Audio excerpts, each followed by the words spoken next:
What is going on, everybody? My name is Kneeckoh and welcome back to another Pokemon Scarlet and Violet VGC video. It's been a second since we've done a full video. If you hear noise in the background, Link is playing with toys, okay? This is the first time in a while we're going to be able to record, and coming back into it, hopping back into Regulation D, I think the appropriate place to start is talking about some of the top Pokemon that are thriving right now in Regulation D. And some are returning favorites from Regulation C, and then some are the brand new home update Pokemon, which a lot of them aren't super surprising if you're familiar with previous formats from previous games. But I think this is a good place to start, hop back in, talk about the format, and I've got some battle videos that'll be coming later. So if this is your first time here on the channel, make sure you are subbed for more videos like this in the future, but let's get into it. So starting off, let's start with just the Wombo combo that everybody loved in Reg C. It was a fan favorite, Dragonite and Chien-Pao. This list is compiled completely off of the top usage stats on Pikalytics as well.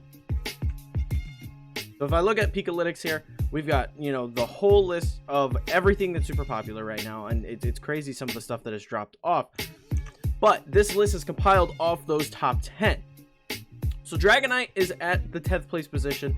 It is just incredibly powerful right now. If you look at a lot of the Pokemon that were added, like stuff like Urshifu that's really popular right now, opposing Chien-Pao, things of that nature, there's a lot of Pokemon that just don't take a choice banded extreme speed very well right now.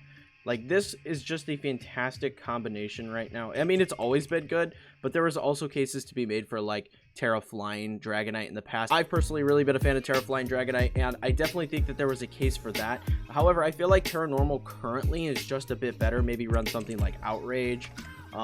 Stomping Tantrum is a fan favorite, and then like if you wanted like some Flying Stab, I think, where's Aerial Ace at? Somewhere, I think it's Aerial Ace, right? Am I losing it? Where is it?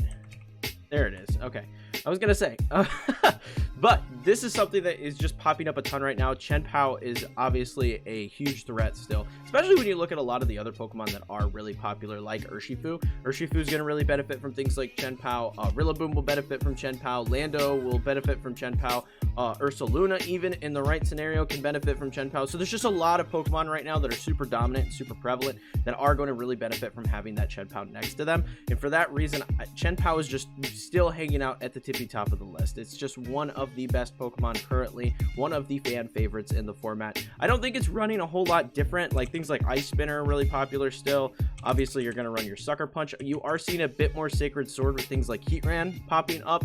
You're seeing a bit more Sacred Sword, but you do also have, you know, your standard Taunt, Haze, Protect, that kind of stuff in order to handle things like Trick Room setups, Dondozos, all that fun stuff. Next up is a Pokemon that I really thought might have fallen off in this game because it lost access to Grassy Glide, that being Rillaboom. Grassy Glide made this Pokemon absolutely insane, a huge threat in Pokemon Sword and Shield. However, that is now gone, but this Pokemon still just is a fantastic Pokemon to use. So like a lot of people, at least the way I've been playing it and a lot of other people have been playing it, is it's a really solid Assault Vest user. The other items you're seeing on it are things like Miracle Seed occasionally.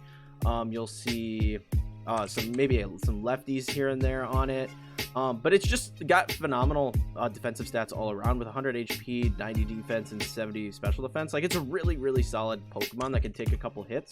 It's one of the reasons I think that like Fluttermane doesn't feel as oppressive this format, because you can just run Assault Vest on it, run Fake Out, and then you have a whole bunch of other really fun utility moves like U-Turn. You can run Wood Hammer or Drum Beating, it doesn't matter.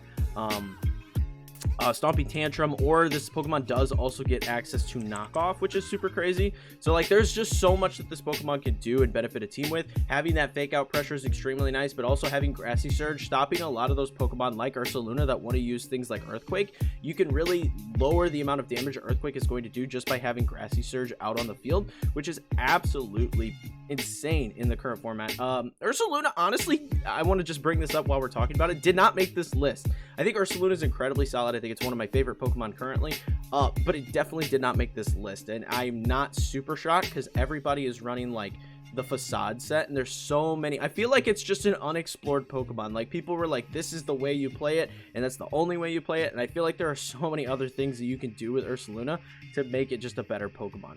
But regardless, Rillaboom is still so good, which is really awesome in my opinion. I thought Rillaboom was such a good Pokemon in Sword and Shield. I'm happy to see it come back and still be such a dominant threat. It just does so much damage. It is just an all-around fantastic Pokemon, and definitely one that you should consider adding to teams, especially right now in the current format. You're seeing a lot of manual rain, manual weather in general, but manual rain especially with things like Urshifu Rapid Strike. You're seeing Basket Legion. Occasionally you'll see like Overquill pop up. A lot of those rain teams, having something that is weak to fire on a rain team is super beneficial, so Rillaboom really thrives in those scenarios. Next up is Cresselia, and Cresselia is back in force for a number of different reasons. One, everybody wanted to use this thing because of Ursaluna's existence, right? Everybody was like, Ursaluna's going to run the format. It's going to be super fun to use Ursaluna. This thing gets Levitate. You can use Guts, Earthquake over and over and over and not affect Cresselia, and then just Lunar Blessing. It's going to be fantastic. However, obviously, like I mentioned, Ursaluna is not as popular as everyone was expecting, but this Pokemon's still really good because it does get access to Lunar Blessing. So user and allies healed by 1/4 max HP and statuses are cured. Absolutely insane move. I think, what's the name of the move? It's Jungle something. Why can I not think of the legendary that gets it?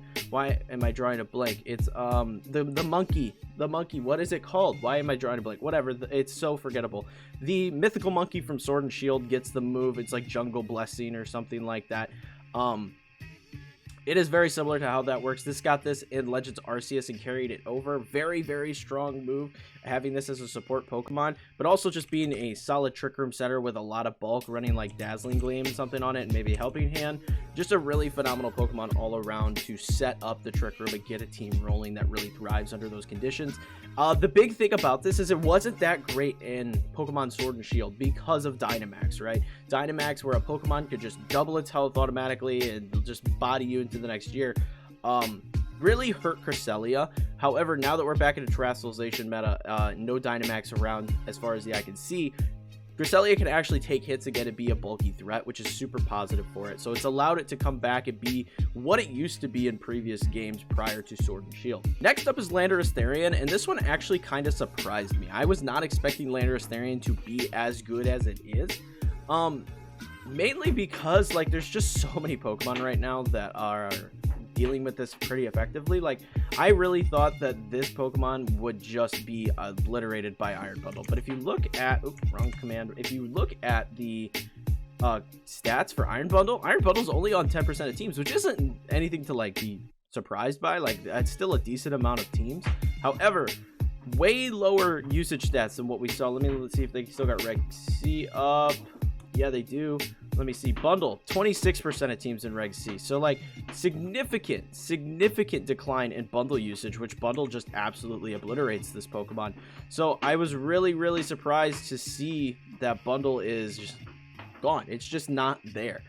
Something really shocked me about it. So, this Pokemon is actually able to thrive now because of that, and also just being able to be that, you know, you can run Assault Vest on this thing. Being a bulkier Intimidate setter and having access to U-Turn makes this a really fun Pokemon. So I definitely think for that reason it's so good. And then also you could just Defensive Terra away from Iron Bundle if necessary, hit it with a Rock Slide, and this Pokemon's attack stats super high. Forgive Link, he's playing with this thing back there, but the attack stats super high and just does so much damage, allowing you to really deal with those threats like Bundle that would have been a problem pretty well. I think the thing you're seeing a lot with this Pokemon is it's Terra Flying though, because this thing has no decent flying stab, right? I think your only real option is Fly, and that's just not going to get the job done. So now with Terrestrialization, you can run Terra Blast and make this thing just that much better as a flying type, which is such a good offensive typing to begin with. Really allowing this Pokemon to thrive. But like with how dominant this has been in previous formats, I knew we'd see it around. I just thought with things like Bundle and these new threats that are available that we would see a decline in its usage. So it shocked me when I hopped on Pikalytics this morning to see that it was so high up. Next up is Heatran, and I don't think Heatran really is that much of a surprise to a lot of people. Now, this Pokemon didn't do as well in Sword and Shield as it has in previous generations, but the Fire Steel typing is very good. Having access to Flash Fire is fantastic as well. But then also the fact that you can Assault Vest this thing, you can Lefties this thing, like you can do so much to Heatran. And the biggest Pokemon that you're going to be countering, which has been a huge threat for as long as it's been around, Fluttermane. Fluttermane has been a nuisance, a problem for as long as it's existed. What is Fluttermane going to do to Heatran? You're going to get Shadow Balled, but if you're running Assault Vest, that's going to do absolutely nothing to you, right? So this Pokemon, with its fantastic defensive stats with 91 HP, 106 defense, and special defense, just puts us in a really dominant position. And you can run Heat Wave on it. You can run Earth Power on this thing. Obviously, you're going to run like Flash Cannon for your Steel Stab, but then you run Flash Fire. So this just absolutely loves being a Grass Terra type because you're just not threatened by fire types anymore. Well, you've never been threatened by fire types, but it just puts you in a really good position, especially against things like Ursaluna, and against fighting types. You just take neutral damage in those scenarios. Not very effective damage from ground types, excuse me, and it puts you in a really good position. Then you can also run things like Terra Blast. This puts you in a fantastic situation against like Urshifu Rapid Strike, which is so popular. So just all around, it's a really good Pokemon. It has been good in the past. It's incredibly bulky. It's got 77 speed, which puts it in that nice category where you can run this either in a Trick Room team or on a Tailwind team, and it can perform. So I think it's just a really solid Pokemon. Next, I don't really have to explain this. Amoonguss is just really good. It's never not going to be really good. Obviously, you're gonna run like Terra Water on this thing, and then you're gonna run currently actually it's running Rocky Helmet instead of Citrus Berry. You're seeing a lot more Rocky Helmet because of the existence of Urshifu Rapid Strike. So what you're doing with this is you're just running standard shenanigans on this. So Spore, Pollen Puff, Rage Powder, and Protect. You're cycling this with Regenerator, and you're running a more defensively bulky set. So you can run, I highlighted everything. You can run something like this, do something like that, and just throw a good nature on there.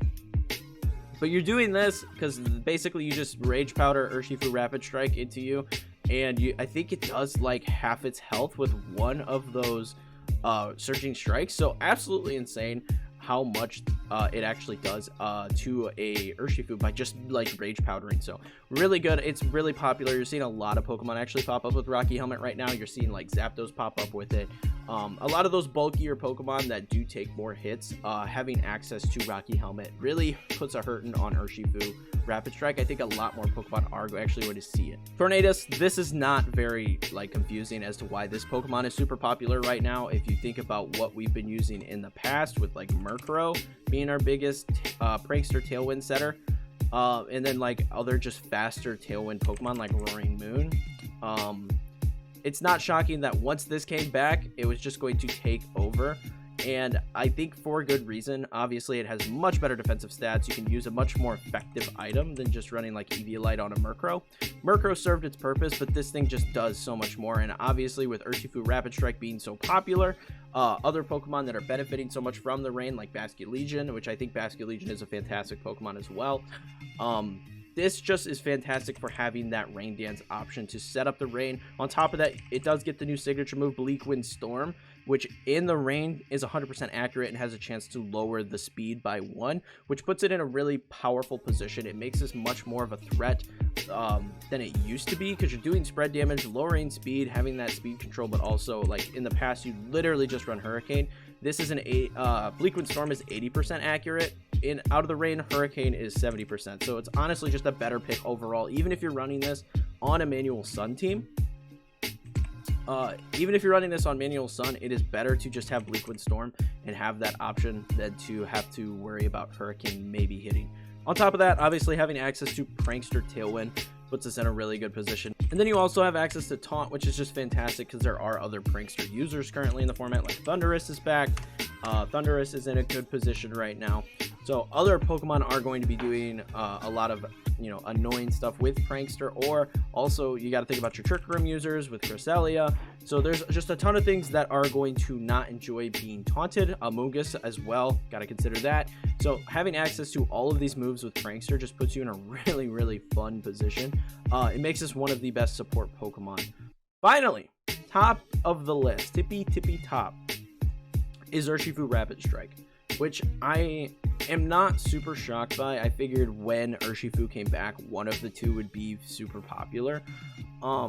In this game, it just happens to be Urshifu Rapid Strike. I believe in Sword and Shield, I think Urshifu Single Strike was just more popular, if I'm remembering correctly. Wicked Blow, I just remember seeing all the freaking time. I know I ran it more, in Sword and Shield, but leave a comment below if you know for sure. But yeah, Urshifu is just being an absolute menace at the top of the format, right next to the one, the only Fluttermane.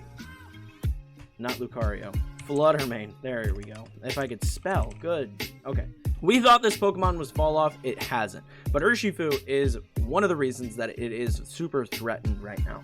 Because you're running, you know, Tornadus, Urshifu, you're seeing like Mystic Water maybe on this thing, or you're seeing a choice item on this thing.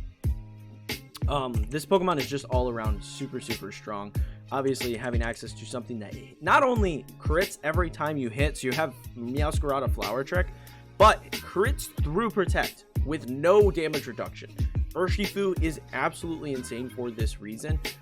It's just incredibly powerful, but then also having access to other really strong moves like Close Combat, like Aqua Jet, things like that, make this just an absolute threat in terms of, even on a Trick Room team, if you put yourself in a positive position, they manage to get Trick Room up, having access to that Aqua Jet is really, really solid. And the last Pokemon that just won't die is Fluttermane. Everybody thought that that would be the end of Fluttermane. Sorry, maybe next format, but Fluttermane is still here at the very tippy top. Let me go back over to Pikalytics. We are at 49% usage, right above Urshifu Rapid Strike. Just an absolute threat of a Pokemon. Sorry, I'm looking under my desk to see what he's up to. No. But just an absolute threat of a Pokemon. Just, it won't go away. It really won't. You're seeing a lot of different things on this now. Let me go back over. A lot of people are running Pixie Plate. Obviously, Pixie Plate's pretty solid for this, giving you that extra damage. But Life Orb has seen a return. Life Orb's good. You're still seeing Choice Specs. And honestly, Choice Specs makes a lot of sense.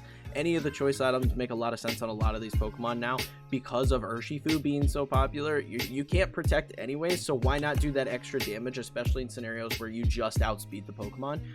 So choice items still make a ton of sense in a lot of teams for just a variety of Pokemon, because Urshifu sucks for Pokemon trying to run Protect. So just something to consider in that regard. But yeah, Fluttermane is the beast that will not die. It just has 9 freaking lives. You think something's going to pop up that's going to get rid of it, and it just keeps on trucking.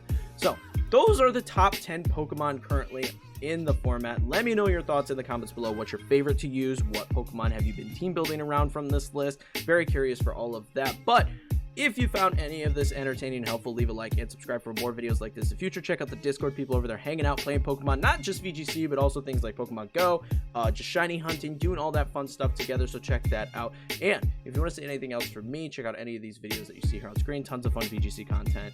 I'll be back to it a little bit more inconsistent than before, trying to shoot for like 3 videos a week now that we've got the dog wherever he ran off to. Oh, he's right here. Now that we got the dog, and now that I've got some other stuff going on in life, until he's more potty trained and ready to roll, probably less consistent uploads. But yeah, hope to see y'all in the next one. Peace.